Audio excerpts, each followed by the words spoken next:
Hi, friends. Today, I'm sharing a clear framework that'll help you understand the topic coping with the guilt of in absentia caregiving in a smart way. One of the interesting observations during our platform development stage was the admission of living with guilt, which almost 99% non resident Indian NRI from Sydney to Singapore, New Jersey to London live with in connection with their parents living back home. Considering over 99% of cases, parents of NRIs do not live with their children, the absolute numbers are very big one. Size of the Indian diaspora is a whopping 31.7 million, growing at 38% in countries like the US.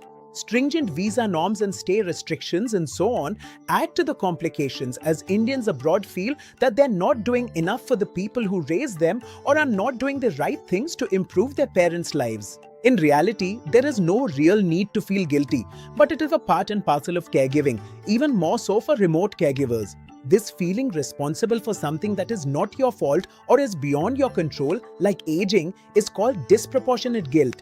It can be overwhelming, making people bitter and resentful. It is thus important to deal with this issue in a constructive manner. Here are a few things you can do to overcome excessive feelings of guilt.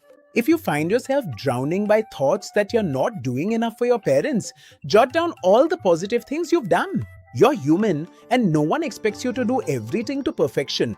Ignore judgments from others about your physical distance from your parents. It's unlikely that it bothers your own parents.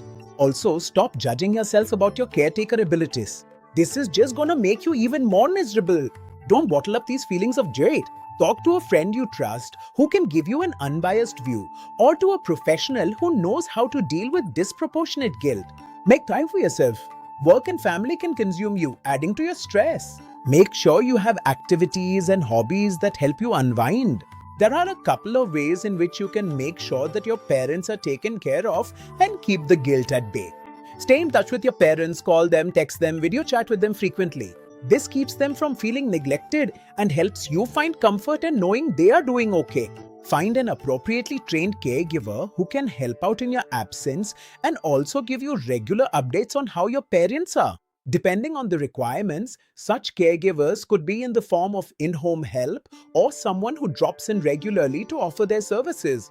Last but not least, remember that you need to be physically, mentally, and emotionally healthy to be there for your loved ones. Do things that make you happy because ultimately that's what your parents also want for you.